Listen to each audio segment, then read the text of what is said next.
Trollian glanced up at the shout, unable to believe his ears. But there, riding toward him, was a large man in full armor. The lion's symbol of Stormwind glittered gold on his battered shield, and the hilt of a massive sword rose above one shoulder. Lord Lothar. Amazed, Trollian rose from his seat by a campfire and stood staring as the champion of Stormwind and the commander of the Alliance reined in his horse. Then the older man had dismounted and was clapping him on the back. "Good to see you, lad." He could hear the genuine affection in Lothar's voice. "They said I'd find you here." They? Trollian glanced around, still confused by his leader's sudden appearance. "The elves," Lothar explained, pulling off his helm and running a hand over his balding. He looked tired but pleased. "I ran across Ilaria and Theron and the others as I was turning north. They told me what had happened in Capital City, and that you had brought the rest of the army this way, pursuing what's left of the Horde." He clasped him in the shoulders. "Good job, man." "I had a lot of help," Trollian protested, pleased but discomfited by his hero's praise. "And truth to tell, I'm not entirely sure what happened." He and Lothar sat down again, the older man gratefully accepting some food and wineskin from Khadgar, and Trollian explained. He had been as surprised as anyone when the bulk of the Horde forces had turned away from Capital City and marched rapidly south. Then he had received a report from Proudmoore about the naval battle and its outcome. The rest of the Horde wasn't strong enough to stand against us, especially with King Tyrannus pounding them every time they approached the city's walls, he concluded. And their leader must have known it, so he retreated. We've been chasing them ever since. "He may have been waiting for those orcs to return from the sea," Lothar commented, gnawing on a hunk of cheese. "When they didn't, he must have known he was in trouble," he grinned.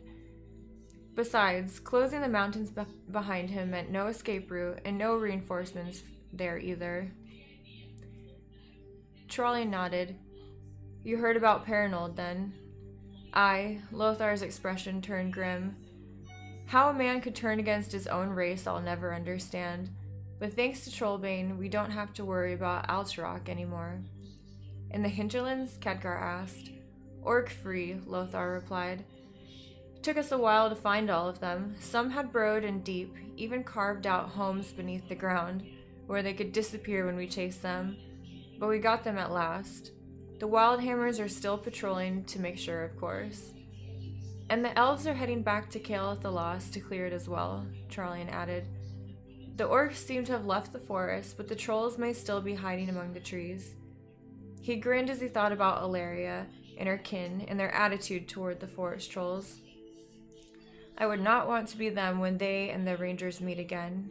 He glanced around. "But where are Uther and the other paladins?" "I sent them up to Lordaeron," Lothar answered, draining the wineskin and tossing it aside.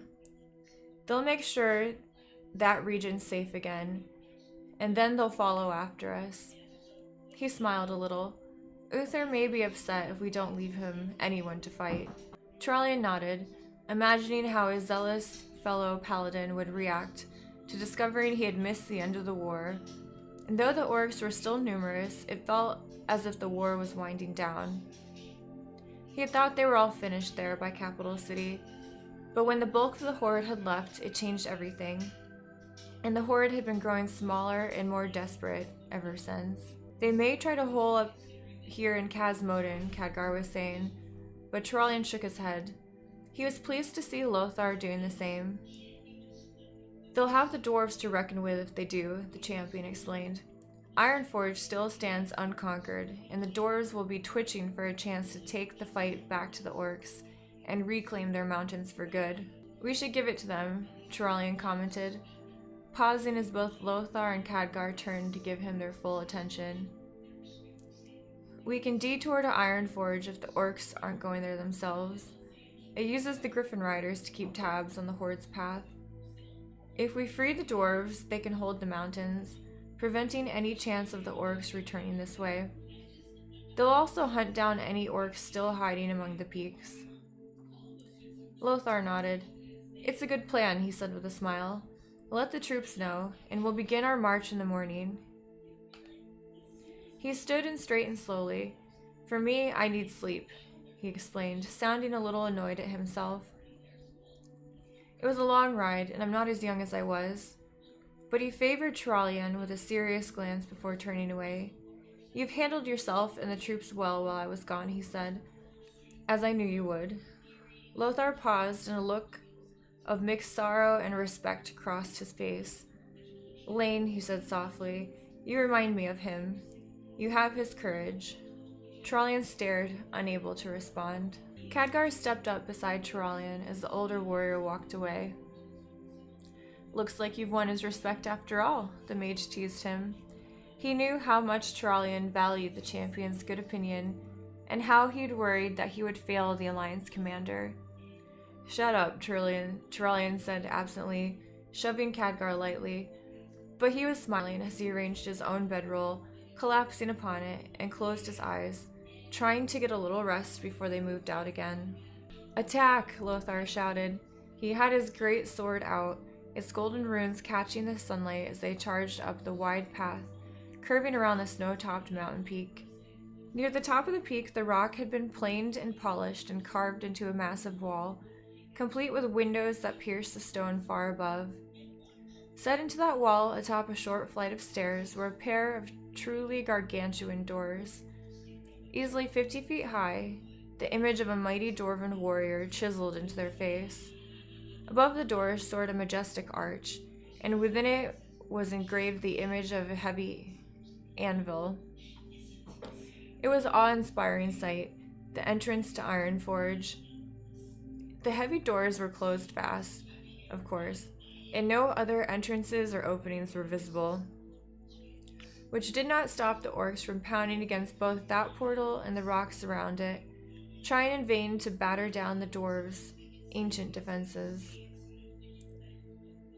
It was the orcs Lothar and his soldiers targeted now as they reached the top of the path and emerged onto the wide, snowy ledge facing those colossal doors.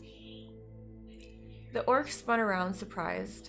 They had been so busy with their own attack that beneath that and the winds that whipped past the peak, they had not heard the Alliance's approach.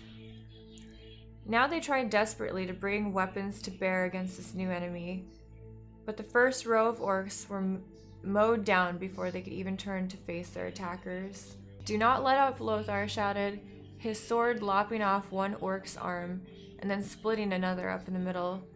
Drive them back against the rocks. His men raised their shields accordingly and advanced steadily, using swords and spears to strike at any orcs that tried to breach their line, and otherwise content to move them bodily back against the very edifice they had been trying to breach. But as Lothar had hoped, the doors were well prepared. The mammoth black doors swung open with only a faint sigh, and short, sturdy fighters in heavy mail poured through the opening, hammers and axes and pistols at the ready. They fell upon the orcs from the rear, and between them and the humans, the orcs were quickly cut down. Our thanks, one of the dwarves proclaimed, singling Lothar out. I am Muradin Bronzebeard, brother to King Magni, and the dwarves of Ironforge are in your debt. His thick beard's hue matched his name, and his axe was notched from many battles. Anduin Lothar, commander of the Alliance. Lothar introduced himself, offering his hand. Muradin's grasp was as strong as he had expected. We are happy to help. Our goal is to rid all of our lands of the Horde and their influence. Aye, as it should be. Muradin agreed, nodding. He frowned. Alliance. It was you who sent missives to us months ago. From Lordaeron? Indeed. Lothar realized King Tyrannus must have sent messengers here, as well as Kael Thalas. The King of Lordaeron had apparently left no potential ally untouched. We have banded together for this common cause. And whither are you bound now? A second dwarf asked, stepping close enough to join the conversation. His face was less lined than Muradin's, but he had similar features and a matching beard. "My brother Bran," Muradin explained. "We are following the remainder of the horde," Lothar answered. "Many of them have already fallen to us, both on land and by sea, and we now seek to vanquish the rest and end this war." The brothers looked at each other and nodded. "We'll be accompanying ye," Muradin announced. "Many of our kin will be after combing these mountains, reclaiming our ancestral strongholds, and making sure no orcs remain within Cosmodin." He grinned. "But we'll bring some lads and join your alliance to make sure those orcs didn't trouble any of us again." "We welcome your help," Lothar said honestly. He had met dwarves once or twice before, back in Stormwind, and had always been impressed by their strength and endurance.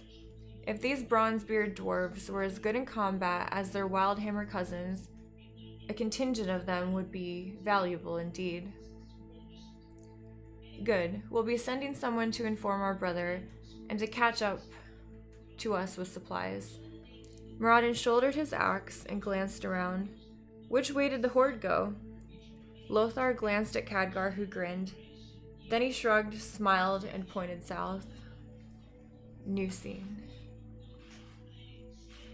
"They be headin' to Blackrock Spire," Curdran announced, hopping down from his griffin near where Lothar and his lieutenant sat in a ring around a small campfire. He and the other Wildhammers with them had been scouting and had just returned to report. "Blackrock Spire, you're sure?" Muradin asked. Charlian had noticed that the Wildhammers and the Bronzebeards did not get along so well. No, that wasn't quite fair. They were like quarrelsome siblings, he thought. They liked each other, but could not resist arguing and trying to show each other up. "Of course I'm sure," Curdran snapped, and Skyrie cawed a soft warning beside him. "I followed them, didn't I?" Then a sly look came over his face. "Or would you rather be seen for yourself?" Muradin and Bran beside him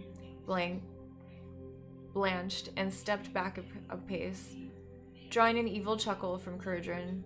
The Bronzebeards were as fond of flying as the Wildhammers were of going underground, which was not at all. "Blackrock Spire," Lothar mused. "That's the fortress on the mountain summit?" The others nodded. "A strong position," he admitted. "Good vantage all around, solid fortifications, easy to defend from the surrounding mountains, probably easy to control the routes in and out." He shook his head. "Whoever their leader is, he knows what he's doing. This won't be easy." "Aye, and it be cursed as well," Muradin added. "Well, it is," the dwarf continued, when the others looked at him, though Charlian noticed both Bran and Curdran were nodding. "Our dark iron cousins," he paused to spit as if their very name was distasteful, "built that fortress. But something far darker lives there now beneath the surface." He and the other dwarves shuddered. "If there were something else there, it didn't disturb the orcs," Lothar pointed out. "They'll fall back there, and getting past their defenses will be a problem." "But we can do it," Charlian surprised himself by saying. "We have the numbers and the skill to take them down." Lothar smiled at him. "Yes, we can do it," he agreed. "It'll be challenging, but anything worth doing usually is." He was about to say something else when they heard the unmistakable sound of plate mail creaking and turned to see a man striding toward him. His armor was battered but still gleamed, and on his breastplate was the same symbol Charlian wore, the image of the silver hand. As the man drew closer to them, the light of the campfire shone off his flame-red hair and beard. "Uther!" Lothar stood and offered his hand to the paladin, who clasped it firmly. "My lord," Uther answered. He clasped Charlian's hand as well and nodded to the others. "We came as soon as we could." "Lordaeron is clean?" Khadgar asked as Uther lowered himself onto a rock beside them. He looked tired. "It is," he replied, quiet pride shining in his storm-blue eyes. "My fellows and I have made sure of it. No orcs remain within that land, nor are there any in the mountains alongside." For a second, Charlian felt a strange pang, as if he should have been with the rest of his order. but he had been assigned a different task by Fowl himself and was doing his duty the same as Uther and the others. Excellent, Lothar smiled. And you have arrived at a good time, Sir Uther. We have just learned the orc's final position, and we will reach it within... He turned to the dwarven brothers next to him. They were the most accustomed to this region, and would best know the distances involved. 5 days, Bran replied after pondering a moment, provided they have left us no surprises along the way. He glanced at his brother and nodded. If you're going to Blackrock, we be going with you. We'll not leave you to face that lot alone. I didn't see any ambushes, Curdran said, frowning as if the question were a slight to his scouting ability. The entire horde, such as it is moving in a solid mass back to the spire. He glanced at Lothar as if sensing the champion's next question. Aye, the Wildhammers will stay with ye as well, and altogether we outnumber them, though not by a large margin, he confirmed. I don't need a large margin, Lothar replied. Just a fair fight. His face was stern. 5 days then, he told the rest of them. In 5 days we finish this. To Turalyon, the words had a ring of finality, even of doom. He just hoped the doom was not their own.